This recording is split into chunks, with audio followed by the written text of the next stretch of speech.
खबर के अलावा जो जन सरोकार की बातें होती है या फिर आपके हेल्थ से जुड़ी हुई बातें होती है वो भी हम आप तक पहुंचाते हैं। और ऐसे में हमारे साथ डॉक्टर्स होते हैं और उनसे बात करते हैं जो मानव जीवन में जो चीजें जरूरी होती है हम सबों के लिए, जो समस्याएं आती है उसको कहीं न कहीं आप तक ये बताने की कोशिश करते हैं देखिए ऐसा करेंगे तो आपकी समस्याएं जो है खत्म हो जाएगी। स्किन पे बात करते हैं क्योंकि आज के जो भागदौड़ है उस दौर में कई लोग हैं जिन्हें स्किन डिजीज की समस्याएं होती हैं। लोग नजरअंदाज भी करते हैं, जब ज्यादा समस्या हो जाती है फिर डॉक्टर के पास जाते हैं। लेकिन आपका जो स्किन है वो काफी बहुमूल्य है और आप उसकी हिफाजत कर सकते हैं। ऐसे हमारे से बातचीत करने के डॉक्टर तृप्ति पाठक हैं जो स्किन केयर क्लिनिक में डॉक्टर हैं, लोगों को जो है देखती हैं, ट्रीटमेंट करती हैं। मैडम आज हम लोग बात करेंगे लेजर पे। लेजर की बात कर रहे हैं। लेजर मीन्स समझ जाते हैं, अगर गाँव में बात करेंगे तो बोलेंगे लेजर से ऑपरेशन हुआ है, लेकिन लेजर से ऑपरेशन हुआ है इसका मतलब लोग अभी भी क्लियर नहीं समझ पाते हैं। और स्किन में भी जो स्किन डिजीज होते हैं, कई ऐसे डिजीज होते हैं जो लेजर से सॉल्व होते हैं। हम चाहेंगे दर्शकों को बताएं जो कौन कौन डिजीज हैं स्किन के जो लेजर से सॉर्ट आउट किए जाते हैं,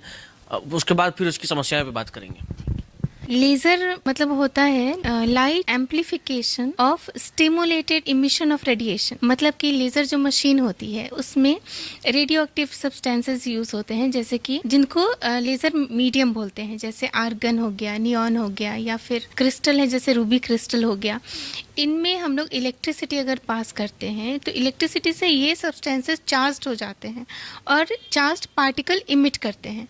चार्ज पार्टिकल इमिट करते हैं in the form of photon या लाइट बोल सकते हैं। तो उस लाइट को लेज़र मशीन एक बीम के फॉर्म में कॉन्सेंट्रेट करके पास करता है और उस बीम को अगर हम लोग किसी भी जगह पर फोकस करते हैं तो वहाँ पर वो थर्मल एनर्जी में कन्वर्ट हो जाती है, लाइट एनर्जी, मतलब हीट करके उस जगह को डिस्ट्रॉय करती है, या फिर कह सकते हैं कि एब्लेशन होता है उस जगह का। तो हम लोग लेज़र से बहुत कुछ कर सकते हैं, जैसे कि लेज़र लाइट को अगर दो तरह का लेज़र होता है, एब्लेटिव और नॉन एब्लेटिव। अगर हम लोग एब्लेटिव लेज़र की बात करें तो वो स्किन के सुपरफिशियल लेयर को बर्न करता है और उसको हम लोग यूज़ करते हैं अगर हम लोगों को कोई मोल हटाना हो। तो even from the corner of I you can remove moles safely. आप एकदम सेफली उसको रिमूव कर सकते हैं क्योंकि विदाउट डैमेजिंग योर आई। क्यों? वो बहुत फोकस लाइट होती है और वो सिर्फ एक पॉइंटेड जगह पर हम लोग फोकस कर सकते हैं और सिर्फ उसको रिमूव कर सकते हैं। जैसे कि स्किन टैग रिमूवल हो गया, वॉट रिमूवल हो गया, मोल का रिमूवल हो गया। पहले ज़माने में हम लोगों को बहुत कट करना पड़ता था, फिर सूचर लगाते थे तो स्टिच मार्क रह जाता था, या फिर छोटे से एरिया को भी में से भी रिमूव करने के लिए अगर डेप्थ में जाना है तो आपको बड़ा कट करना पड़ता था। बट अभी हम लोग कितना भी डेप्थ में जा सकते हैं और बिल्कुल पॉइंटेड जगह को फोकस करके लेज़र से उसके हेल्प से हम लोग एब्लेशन कर सकते हैं। अब रही बात कि अगर हम लोग कॉस्मेटिक पर्पस के लिए कैसे, जैसे हाइपर पिगमेंटेशन के लिए यूज़ करना है लेज़र को, या फिर हेयर को रिमूव, अनवांटेड हेयर होते हैं औरतों के चेहरे पर, हाँ, उनको रिमूव करना है। तो हाइपर पिगमेंटेशन के लिए हम लोग क्या करेंगे कि जो लेज़र लाइट है वो सुपरफिशियल लेयर, मतलब स्किन के सरफेस को डिस्ट्रॉय नहीं करता है, डैमेज नहीं करता है, वो सीधे फोकस होता है, पिगमेंट ही उसका वेवलेंथ टारगेट करता है पिगमेंट को और उसको ही डिस्ट्रॉय करता है, सराउंडिंग टिश्यू को डिस्ट्रॉय नहीं करता है।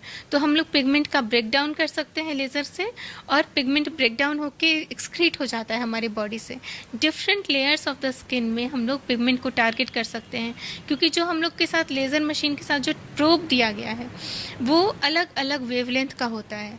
तो अगर हम लोग डिटैनिंग पर्पसेस के लिए भी यूज़ कर सकते हैं लेज़र को, अगर थोड़ा बहुत डिटैनिंग, टैंड हो गया पर्सन तो उसको डिटैन कर सकते हैं। अगर हम लोगों को नीवस है, लेसन है, डीपर जाना है तो हम लोग उसके लिए अलग प्रोब को, अलग वेवलेंथ को यूज़ कर सकते हैं। आप देखेंगे किसी का फेस बहुत अट्रैक्टिव है लेकिन उसमें जो है मुहासा, मतलब आप देखेंगे ऐसा जिसमें कि कोई एक्टिविटी नहीं है, अगर आप छूते भी हैं, टच भी करते दर्द नहीं होता, लेकिन वो कहीं ना कहीं उसकी सुंदरता को इफेक्ट कर रहा है। एक ये, दूसरी जो मोल वगैरह होता है वो काफ़ी जगहों पर होता है।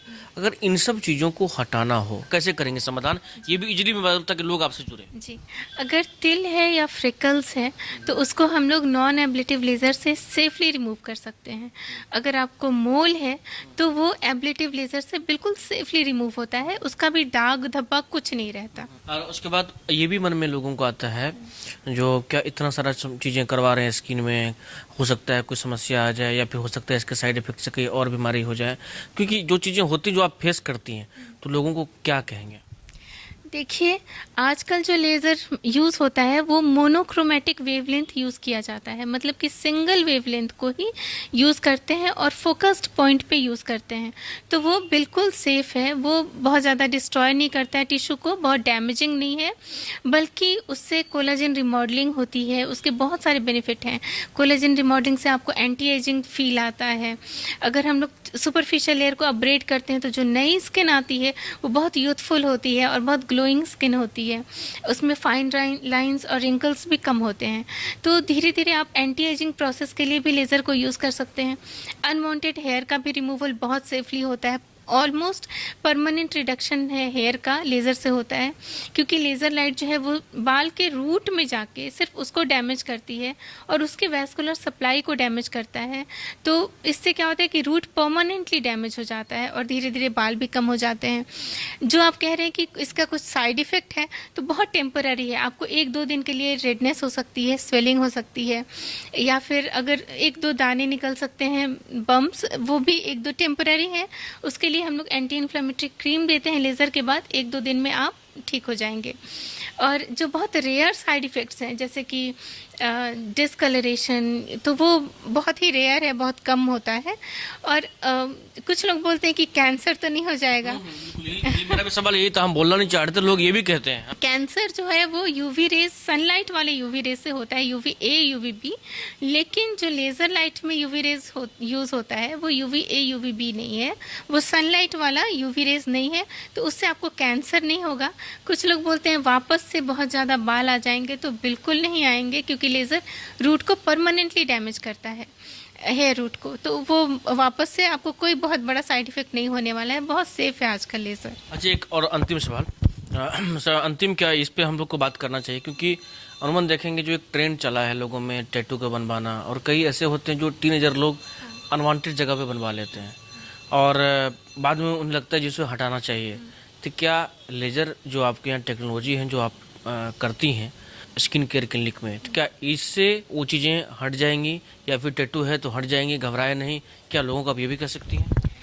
जी बिल्कुल, टैटू जो कलर यूज़ किया जाता है, तो हमारे पास उस कलर के लिए भी प्रोब दिया गया है, वेवलेंथ है जो उस कलर को फोकस करता है, और टैटू भी रिमूवल आसानी से हो सकता है।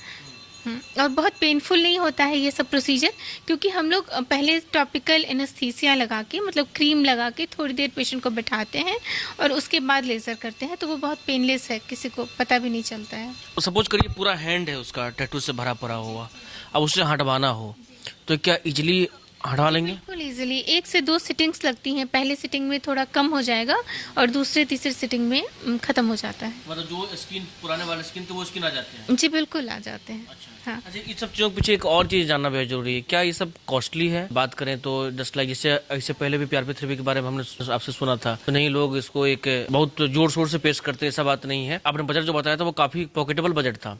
तो क्या लेजर जो आप इतनी अत्याधुनिक सुविधाएं दे रही हैं लोगों को स्किन केयर करने के लिए, क्या वो क्या ज़्यादा कॉस्टली होता है या कम कॉस्टली होता है? देखिए, लेज़र का कॉस्ट डिपेंड करता है क्लिनिक टू क्लिनिक और प्लेस टू प्लेस। अगर आप बेंगलुरु या दिल्ली, बॉम्बे में कोई प्रोसीजर करवा रहे हैं तो हो सकता है ये आपको कॉस्टली पड़े, लेकिन पटना में और जहाँ पे हमारी सोसाइटी, हमारे जो लोग हैं वो लोग मोस्टली स्टूडेंट्स आते हैं ये सब प्रॉब्लम्स लेके, बहुत ज़्यादा कॉस्ट नहीं है, 3000 के आसपास 3 to 4 में हो जाता है। मतलब एक ट्रीटमेंट में एक सिटिंग का 3000 लगता है ऑलमोस्ट। तो आप लोगों से क्या कहना चाहेंगे इन तमाम चीज़ों के लिए? लोग आपसे अगर जुड़ना चाहे, संपर्क करना चाहे, तो मैं चाहता हूँ आप अपने बारे में बताएं लोगों को। मेरा पटना स्किन क्लिनिक है जिसमें मैं कॉस्मेटिक कंसल्टेंट हूँ, और डॉक्टर पंकज तिवारी उसमें सीनियर डर्मेटोलॉजिस्ट हैं। तो हम लोगों का क्लिनिक जो है वो डर्मेट में जितनी डिजीज़ेस होती हैं उनको भी वो देखते हैं, और कॉस्मेटिक प्रोसीजर्स भी होता है, सारी मशीन्स, लेज़र मशीन भी यूज़ करते हैं हम लोग ट्रीटमेंट करने के लिए, विटलिगो सर्जरी भी करते हैं, ग्राफ्टिंग। चलिए, तो ये हमारे साथ तृप्ति पाठक जी थी जो जिसे हम बात कर रहे थे, और जो बातें हमने सीखी, अगर ये आपको वीडियो पसंद है तो आप लाइक करिए, शेयर करिए, कमेंट करिए और अपना राय जरूर रखिए। अगर आप इन तक पहुंचना चाहते हैं तो वीडियो में इन्होंने तमाम बातें कोई उन्होंने बता दिया है, और आप इनके पास आकर के तमाम चीज़ों का जो है इलाज वो करवा सकते हैं, जो स्किन के रिगार्डिंग हम लोगों की बातें हुई, लेजर के रिगार्डिंग जो हम लोगों की बातें हुई।